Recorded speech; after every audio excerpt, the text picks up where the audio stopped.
En el Renacimiento, el ser humano empezó a orientarse por el tiempo. En 1510, el mecánico de precisión Peter Henlein inventó el reloj de bolsillo. Este se convirtió en un instrumento poderoso. Los comerciantes ganaron fortunas con él y ayudó a los marineros durante la navegación.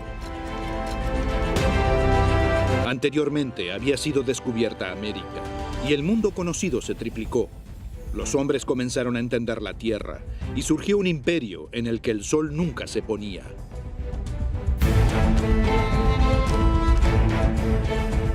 Todo esto el hombre debe agradecérselo al tiempo portátil. Ahora los eruditos podían medir y calcular el curso de las estrellas. Descubrieron la mecánica de los planetas y finalmente desplazaron el Sol al centro de su sistema. Fue un lanzamiento a las estrellas, al menos mentalmente. La invención del reloj de bolsillo se convierte en el turbocompresor de la historia.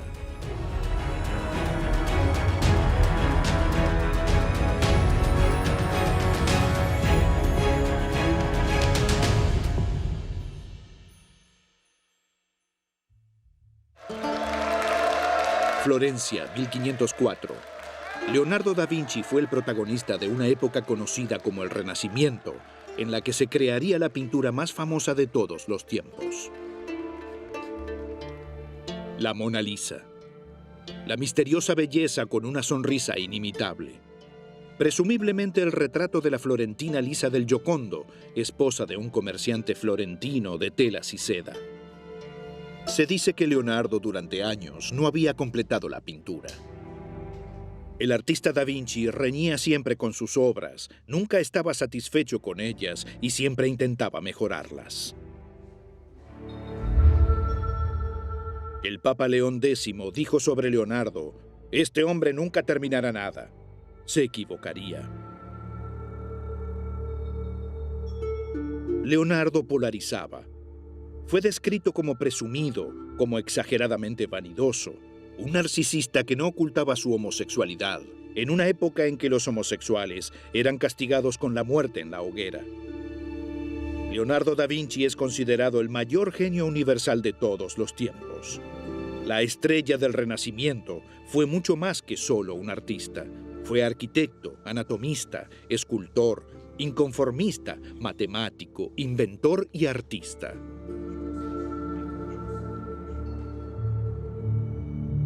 Sin embargo, para el genial creador de la Mona Lisa, tal vez la pintura fue tan solo un mal necesario.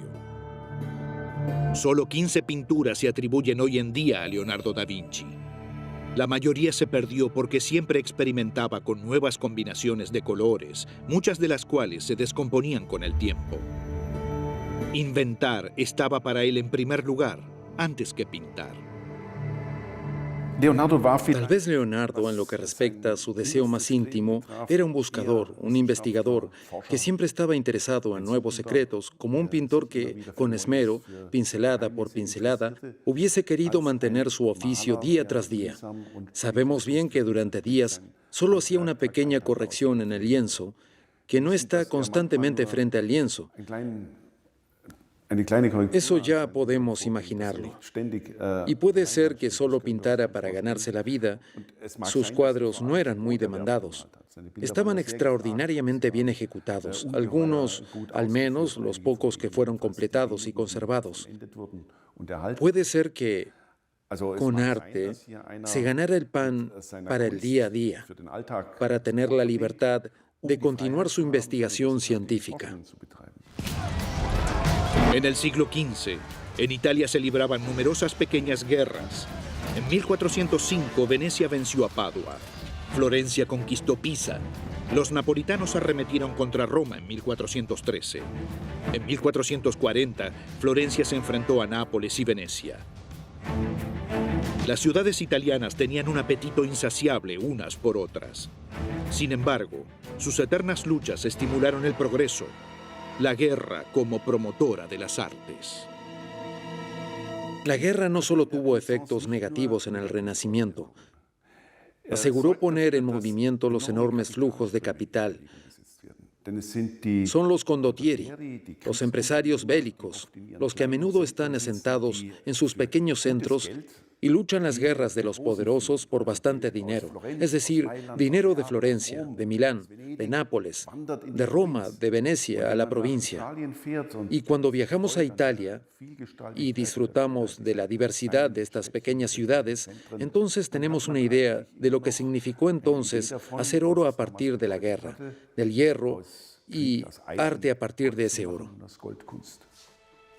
Milán, 1485. El empleador de Leonardo era Ludovico Sforza, que gobernaba esta ciudad-estado. En su carta de presentación a Ludovico, Da Vinci se alaba como diseñador de armas y técnico militar. Que también tenía conocimientos como pintor y escultor, lo mencionó recién al final. Ludovico se estaba preparando para la guerra, tenía grandes planes de expansión. Por lo tanto, Leonardo construyó armas de alta tecnología para los Sforza. Inspirado en la antigüedad, combinó la idea de un carro cerrado de combate con el caparazón de tortuga de los legionarios. Un vehículo blindado con una enorme potencia de fuego. Sin embargo, la realización fracasó en la propulsión. El vehículo era demasiado pesado, la máquina de vapor aún no se había inventado. El Codex Atlanticus comprende más de 1000 páginas con bocetos del genio universal. Diseñó el Perpetuum mobile, el móvil perpetuo, cajas de cambios y vehículos propulsados por resortes, como el reloj de bolsillo de Henlein. Sin embargo, muchas de sus ideas aún son desconcertantes.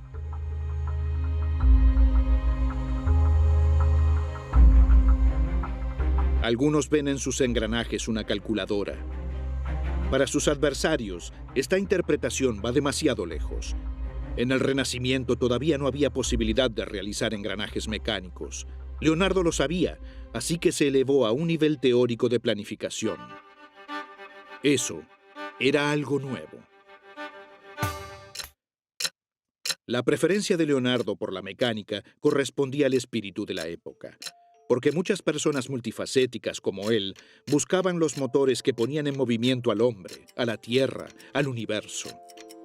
Los mecanismos del reloj eran mecánicamente lo más complejo que tenía para ofrecer la época de Leonardo. Alrededor de 1505, Peter Henlein inventó un reloj portátil. El nuevo hombre ahora andaba con el tiempo como si éste le perteneciera. Sin embargo, ¿quién ganaba dinero con el tiempo? Porque el que prestaba dinero a tiempo y cobraba intereses cometía un pecado mortal. El tiempo solo le pertenecía a Dios. La prohibición de cobrar intereses está en la Biblia y es una de las prohibiciones bíblicas más importantes. Casi tan importante como la prohibición de matar a otra persona.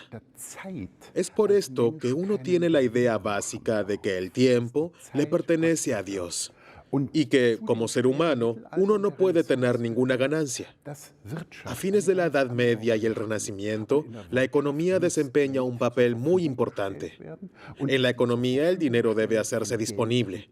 Y el hacer disponible dinero y tiempo, una ventaja que debe pagarse en su valor monetario, esto llevó a que haya cada vez más procedimientos para anular efectivamente la prohibición de los intereses.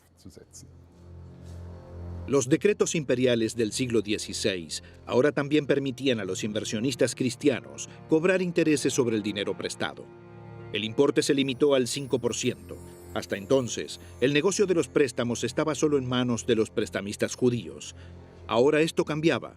Martín Lutero, por ejemplo, criticaba esta práctica. El reformador suizo Juan Calvino, por otro lado, tuvo una opinión muy diferente. Juan Calvino partió del concepto de que en mi éxito económico puedo ver si estoy predestinado para la salvación o para el juicio. Esto llevó a que las personas no esperaron ocasionalmente ver si habían sido elegidas, sino que trabajaban tremendamente. El gran sociólogo Max Weber dijo que el calvinismo es el padre del capitalismo. Pero sabemos que otros los movimientos religiosos de esa época hicieron mucho por la economía. Son las fuerzas generales las que conducen a un tremendo impulso y a los grandes desarrollos técnicos.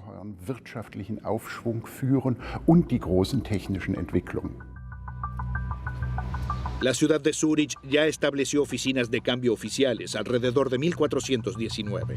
Los cambistas eran en su mayoría orfebres o acuñadores de monedas, porque tenían que ser capaces de dictaminar el valor de las monedas. Cambiaban divisas, pero también otorgaban préstamos. La Suiza calvinista se convirtió en pionera de la banca, y de la prosperidad como señal de benevolencia divina. Fue el comienzo de una historia de éxito. La medición del tiempo hasta el día de hoy está inseparablemente vinculada a la exploración del cielo. En el Renacimiento, el hombre dejó en sus pensamientos el estrecho mundo y se lanzó a las estrellas. Muchos relojes medievales eran relojes astronómicos, ya que para una medición exacta del tiempo es el requisito básico para el estudio del movimiento del Sol, la Luna y los planetas. Marca el comienzo de una era en la que los eruditos, por primera vez, proclamaron valientemente que la visión del mundo estaba equivocada.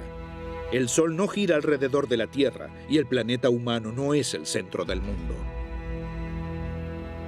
Frauenburg, alrededor de 1540. El canónigo Nicolás Copérnico, un alto funcionario del gobierno y un genio universal.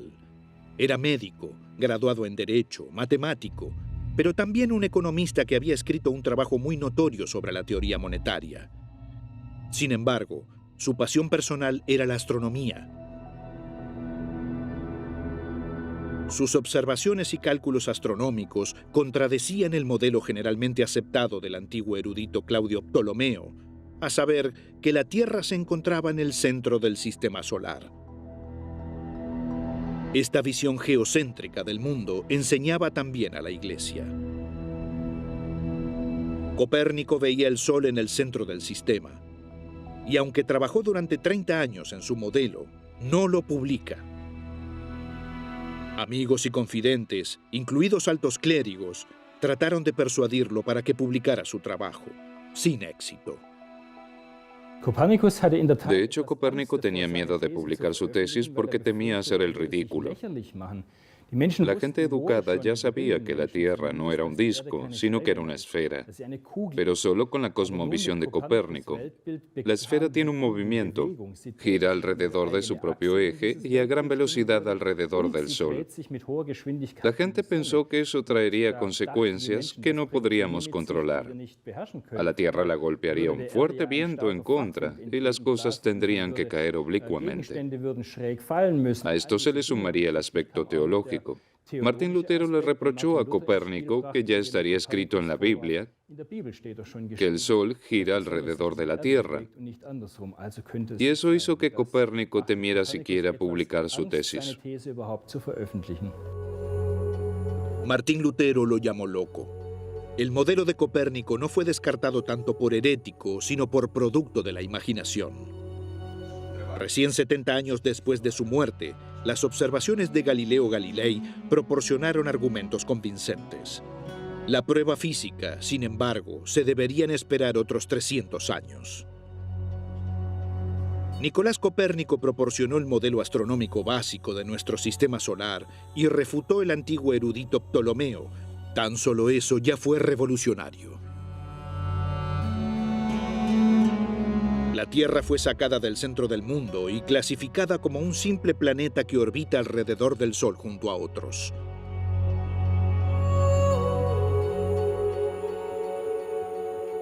Copérnico reconoció que la impresión de que las estrellas se movían en el cielo se debía a la rotación de la Tierra alrededor de sí misma. Todas las órbitas rodean al Sol, por lo que el centro real del mundo tenía que estar cerca del Sol. Apenas hay un descubrimiento que tenga tanto significado para nuestro presente. El lanzamiento a las estrellas comenzó hace 500 años en la habitación de un erudito. Sin Copérnico, sin los viajes espaciales, sin la comunicación satelital, nuestra vida hoy sería completamente diferente. Para nosotros hoy, el descubrimiento de Copérnico tiene un impacto diario. Enviamos nuestras naves espaciales al espacio con el conocimiento de dónde se encuentran los cuerpos celestes. De acuerdo con la antigua visión del mundo tolemaica, no llegaríamos a ningún planeta y, por supuesto, todo sería un sinsentido.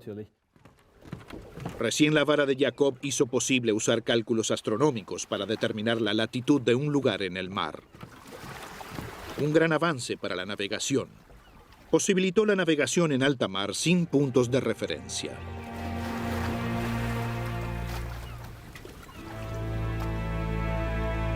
Otro avance de la época fueron las efemérides, tablas astronómicas, cálculos del astrónomo y matemático alemán Johannes Müller, llamado Regiomontano. Sus tablas indicaban la localización de las estrellas para los años 1475 a 1506. Junto con la vara de Jacob, les mostraron el camino a los marineros.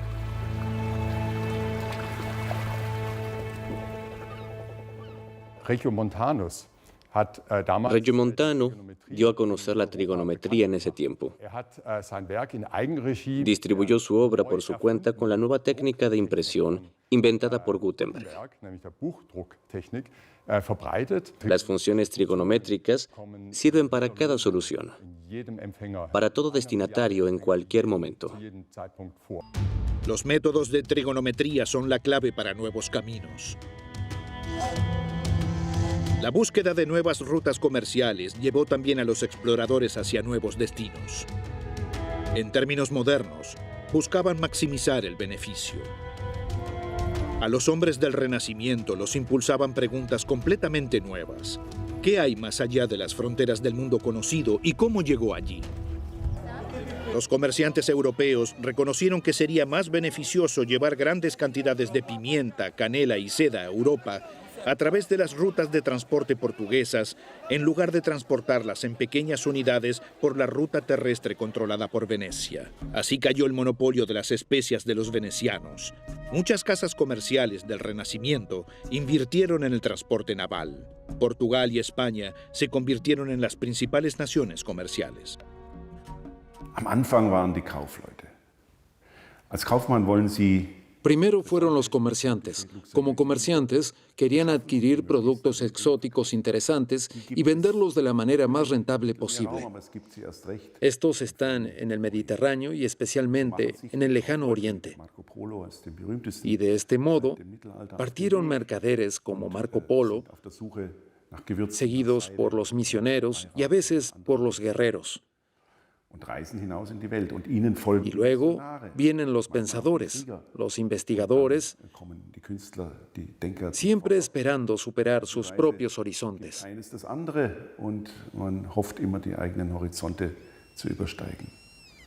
Lisboa, 1484. Tal vez estaba a solo unas horas de cumplir el sueño de su vida. Cristóbal Colón, de 33 años, tenía una audiencia con el rey Juan II de Portugal. El marinero profesional de Génova tenía un profundo conocimiento de matemáticas y cartografía, y era un ávido defensor de la idea del antiguo erudito Aristóteles, quien había afirmado que podría llegarse a Asia en unos pocos días por una ruta hacia el oeste.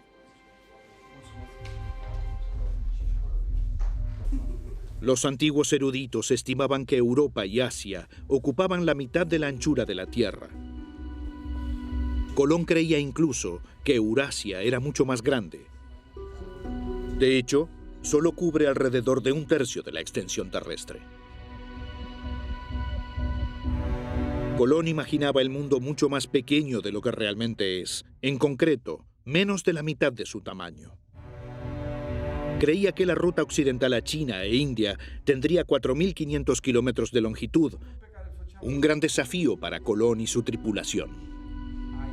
De hecho, el trayecto es de 20.000 kilómetros. Esto superaba con creces las posibilidades de su época. Por lo tanto, Colón asumió el riesgo, lo que también juzgó mal. Los expertos del rey Juan sospecharon que estaba equivocado y le negaron el apoyo financiero. Recién 8 años después lo recibiría el rey español Fernando II. Después de 6 semanas de navegación, El 12 de octubre de 1492, Colón llegó a las Bahamas. Posteriormente también a Cuba y a la Española. Creyó haber encontrado la ruta occidental a Asia. Pensó que la Española era la costa de China. En su informe, le promete a la corona española tanto oro como necesitara y tantos esclavos como demandara. Colón descubrió el Nuevo Mundo y lo sumió en el desastre. Colón sabía navegar barcos a través de aguas difíciles, pero era muy mal administrador. No pudo mantener unida a su gente en tierra y finalmente fue privado de su autoridad por la corona española. A través de sus descubrimientos, entre comillas, ya que las tierras ya estaban allí, abrió las puertas a catástrofes sin precedentes. A raíz de los gérmenes traídos murieron millones de indígenas. Estaban interesados en oro, oro y solo oro. Y después venía Dios, pero antes las especias. Es decir, sus viajes abrieron las tierras recién descubiertas a los conquistadores extranjeros, y esto afectó a los pueblos indígenas de forma sostenible y durante mucho tiempo. Colón creyó hasta el final de su vida haber encontrado la ruta marítima hacia la China continental. Su descubrimiento había cambiado el mundo. España y Portugal se convirtieron en potencias imperiales. Pero él fue también el primero de una serie de crueles conquistadores. ¿Qué lo llevó a eso? ¿Ansias de aventura? ¿La perspectiva de poder? ¿La riqueza o la fama? Colón fue sin duda un hombre que buscaba fama, buscaba fortuna, pero también era una persona muy creyente. También se ve a sí mismo en el contexto de la historia de la salvación, porque puede conducir a innumerables almas si sus cuerpos lo sobreviven a la fe cristiana. Hay muchos indicios de que finales del siglo XV era el final de los tiempos. Como muy a menudo se mezcla la racionalidad, también la búsqueda de ganancias y el deseo de fama con motivos aparentemente medievales. El Renacimiento tiene sus dos caras, y Colón también. El emperador Carlos V, en cuyo imperio el sol nunca se ponía, gracias a los descubrimientos y a los descubridores. Su imperio abarcaba gran parte de Europa, con posesiones en América del Sur, del Norte y Asia. Cuando se ponía el sol en la Ciudad de México, en Manila, las Filipinas, era pleno día. Fue coronado por el Papa en 1530. El rey español Carlos I se convirtió en Carlos V, emperador del Sacro Imperio Romano Germánico. Se veía a sí mismo como un monarca universal, defensor de la fe, llamado por Dios. Con distintos decretos, intentó contrarrestar la esclavitud de los pueblos indígenas. En 1540, ordenó incluso su liberación. Sin embargo, las colonias estaban muy lejos y, en definitiva, la necesidad de oro de Carlos era demasiado grande. Fracasó. El imperio de Carlos codiciaba oro y plata. Entre 1541 y 1560, 67 toneladas de oro y 480 toneladas de plata llegaron a España y provocaron una crisis económica. En la Edad Media, los judíos eran los únicos en Europa que podían otorgar préstamos y cobrar interés. Los empresarios judíos controlaban las finanzas internacionales. Es por eso que algunos los veían como usureros y los maldecían. En la península ibérica se produjeron brutales persecuciones. La población judía fue perseguida, asesinada, expulsada. El sistema financiero judío colapsó. El mercado monetario europeo se reorientó. En medio de este desarrollo estaba la pequeña ciudad de Augsburgo. Esta se convirtió en la metrópolis financiera del mundo conocido, la sede del Imperio Fugger. La empresa familiar Fugger, que en pocas décadas se convirtió en una empresa que operaba en toda Europa, se remonta a Jakob Fugger, el empresario, contratista minero y banquero más importante de Europa entre 1495 y 1525. Fugger financiaba al Estado. Dicho de otra forma exagerada, en cambio, el Estado le daba oportunidades para usar el país hasta cierto punto. También se podría decir explorarlo, lo que era único. Por otro lado, lo que hace un Fugger lo hace por completo. Los Fugger invirtieron una gran cantidad de dinero en tierras, en terrenos, en bosques, que hasta el día de hoy representan la base de las fundaciones Fugger. Y así, por un lado, manejó riesgos calculados, colaboró con la política y, por otro lado, invirtió en bienes raíces seguros. Diversificó su capital invertido y gestionó con gran éxito en vista de lo factible a gran escala.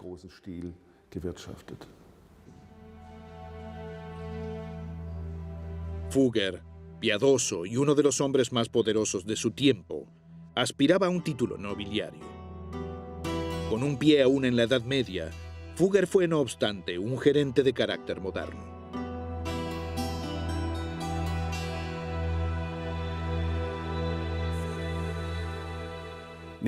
Tomen el famoso retrato de Alberto Dürer de Jakob Fugger.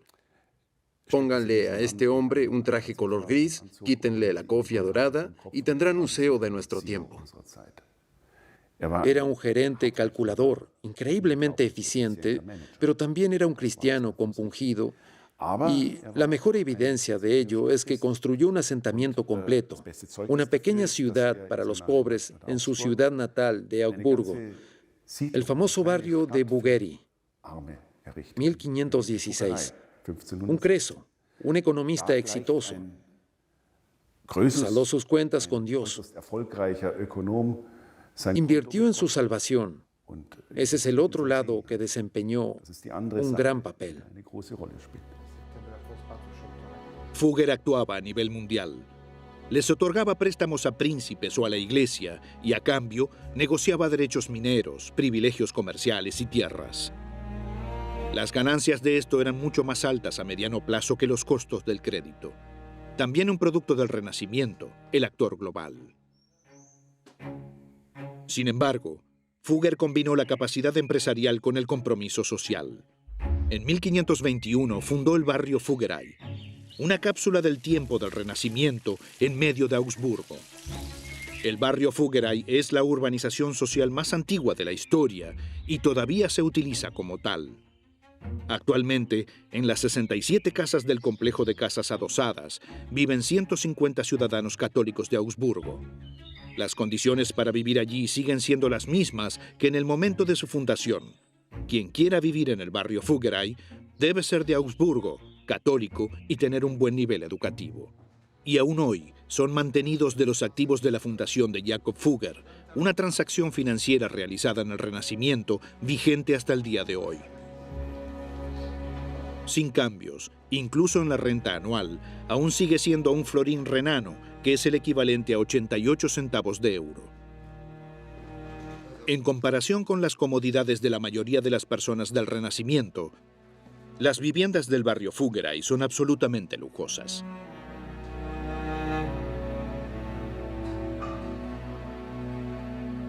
Un hogar para toda una familia, con unos 60 metros cuadrados, amplio y luminoso, al menos para las condiciones del Renacimiento.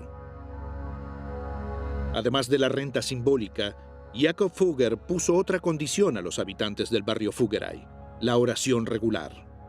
Una vez al día, debían orar un Padre Nuestro, un Credo y un Ave María por el fundador y la familia fundadora Fugger.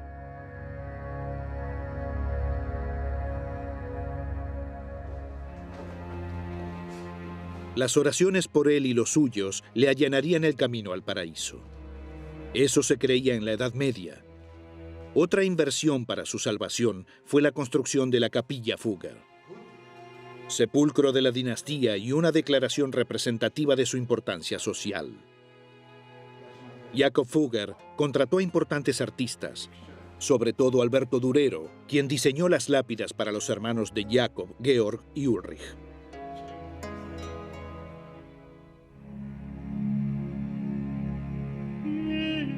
La capilla Fugger en Sankt Anna fue el primer templo de Alemania en el estilo del Renacimiento. Aquí, Jakob y sus hermanos encontraron su lugar de descanso final. Esta fundación dice mucho sobre Jakob, su visión empresarial y su actitud interior. Probablemente creía que también había una solución financiera para la salvación y el más allá.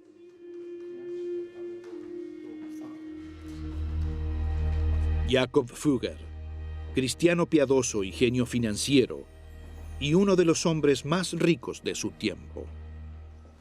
Fugger ya era inmensamente rico y la distancia a los salarios de los simples artesanos era gigantesca. Cuando consideramos que la suma recaudada por Fugger y un consorcio para financiar la elección de Carlos V fue de aproximadamente 800.000 florines, esa era aproximadamente la suma por la que un simple artesano había tenido que trabajar 32.000 años. Fugger también hizo negocios con el miedo al infierno. Sus terribles torturas eran omnipresentes en la época de Fugger. La Iglesia predicaba que ella podría reducir las penas del infierno por autoridad divina o incluso indultarlas. Sin embargo, los pecadores no obtenían esta indulgencia gratuitamente.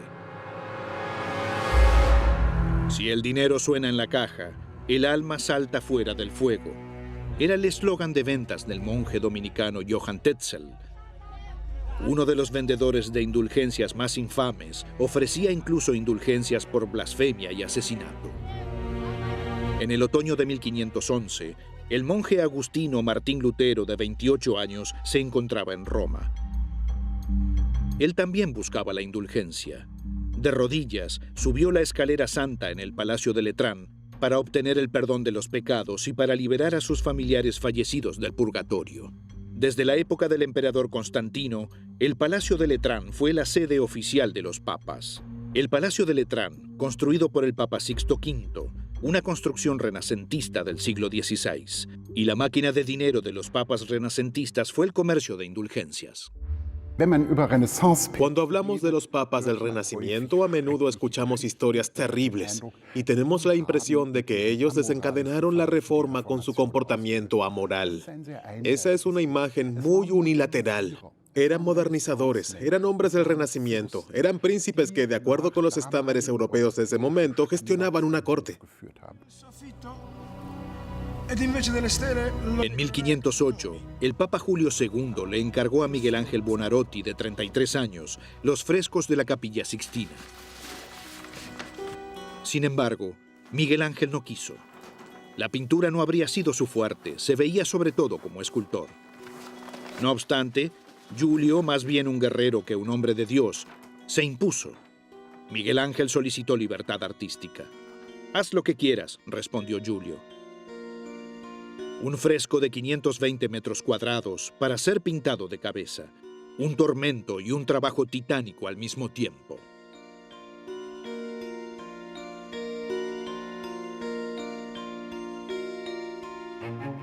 Los frescos de la bóveda de la Capilla Sixtina son, junto a la Mona Lisa de Leonardo, sin duda, las pinturas más famosas del Renacimiento, sino de toda la historia del arte.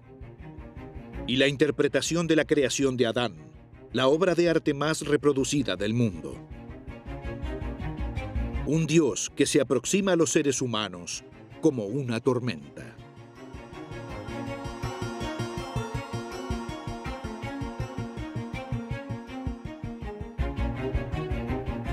Y un juicio final que representa a las huestes celestiales desnudas como los dioses del Olimpo.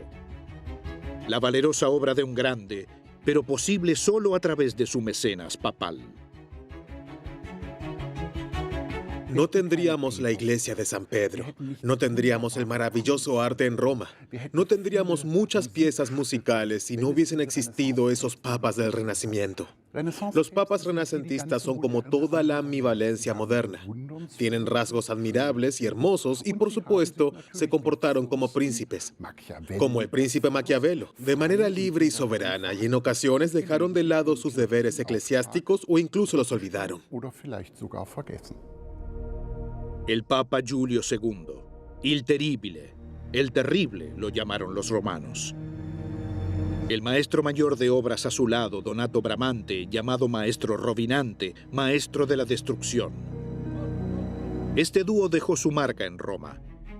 Giulio hizo derribar edificios, ampliar plazas y reconstruir caminos. Con el claustro de la iglesia de Santa María della Pace, el chiostro di Bramante, Donato Bramante se presentó en 1500 en Roma como el más moderno maestro mayor de obras. Su cliente fue el cardenal Oliviero Carafa, un influyente príncipe de la iglesia. Bramante se hizo famoso con el Tempietto di Bramante, el templito, inspirado en los templos circulares romanos. Es considerado un modelo del Alto Renacimiento. El Papa Giulio II se impuso sobre todas las protestas de sus cardenales e hizo derribar la venerable basílica del emperador Constantino. Quería construir en su lugar la iglesia más grande de la cristiandad, la Basílica de San Pedro. Giulio era un gigantómano. Su domo también debería albergar su monumental sepulcro, mayor que cualquier cosa que el mundo haya visto jamás. Donato Bramante recibió la adjudicación por la Basílica de San Pedro como iglesia del Santo Sepulcro de Giulio II. En 1506 comenzaron los trabajos de construcción. Pasaron 40 años hasta que el escultor, pintor, poeta e investigador Miguel Ángel se convirtiera en maestro mayor de obras y arquitecto de la Basílica de San Pedro. En 1547, a la edad de 72 años, Miguel Ángel Buonarroti se hizo cargo de la dirección de la obra de construcción más grande de Europa. Fue la corona de su vida artística. La construcción de la cúpula de la Basílica de San Pedro, el edificio autoportante de ladrillos más grande del mundo. La cúpula nervada fue su construcción, su idea. Su vida artística abarcó 70 años. Se veía a sí mismo como escultor, pero como pintor y maestro mayor de obras, también creó obras épicas. Pasó años en canteras, siempre en busca de material, y literalmente removió montañas. Miguel Ángel vivió 9 papas y trabajó hasta su último aliento. Llegó a los 89 años, en su tiempo, una edad bíblica. Fue uno de los grandes artistas eruditos del Renacimiento y el año de su muerte es considerado por muchos historiadores del arte como el final de esta era. Miguel Ángel murió el 18 de febrero de 1564.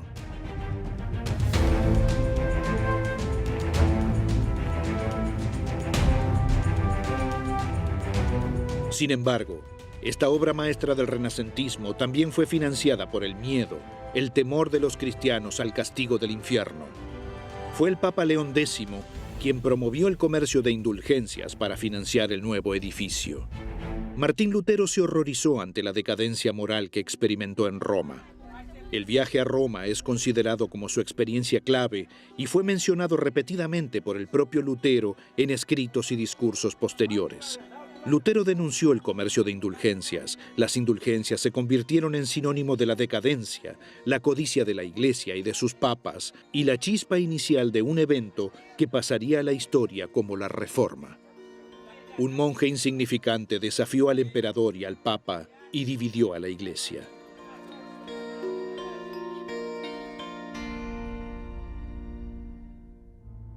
No era un revolucionario, sino un reformador. Solo 2 generaciones después de Lutero, llegó la guerra más cruel hasta entonces, la Guerra de los 30 años. La lucha entre católicos y protestantes devastó el imperio.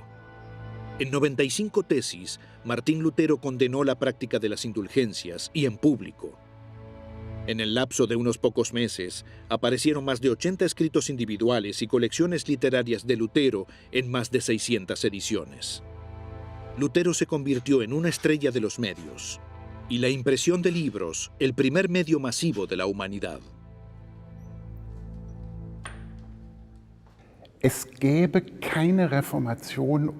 No habría reforma sin los medios de comunicación masivos del siglo XVI.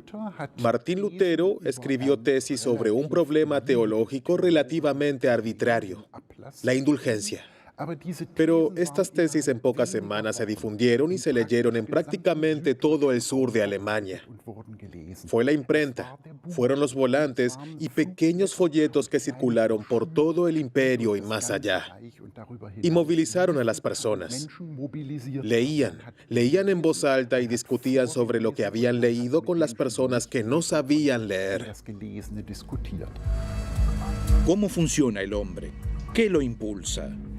Preguntas que los eruditos ahora podían discutir públicamente gracias a los nuevos medios de comunicación. La comunicación global comenzó en el Renacimiento. Por primera vez era posible que miles de personas pudieran acceder al mismo contenido al mismo tiempo y que el futuro pudiese representarse y planificarse de manera realista. El hombre comprendió que lo impulsaba y se copió a sí mismo. Surgieron los primeros hombres máquina, anticipando un futuro en el que los robots juegan al fútbol. En pocas generaciones, el mundo conocido se triplicó. El transporte global y el comercio global se hicieron realidad por primera vez en el Renacimiento. El hombre no solo viajó alrededor de su planeta, sino que también sentó las bases para viajes a lugares lejanos y explorar el cosmos. El legado del Renacimiento en realidad nunca murió, permaneció vivo. Puede decirse, creo, que la revolución industrial y por lo tanto nuestro mundo moderno sería inimaginable sin lo que se ideó e inventó en el Renacimiento. Nunca antes en su historia, el hombre experimentó un impulso de desarrollo comparable. El Renacimiento aventaja incluso a nuestro trepidante tiempo. Nunca se ha desarrollado, inventado, movilizado, cambiado, revolucionado y rechazado tanto en tan poco tiempo. Un desarrollo impulsado por hombres que dominan lo imposible, porque comprendieron su mundo. El Renacimiento es un alegato contra la estrechez mental y el culto de los expertos para curiosos y quienes tienen el coraje de ir por caminos inusuales. Una historia de personas que no creyeron, sino que querían saber y que no aceptaron límites. El Renacimiento es nuestro pasado y nuestro futuro.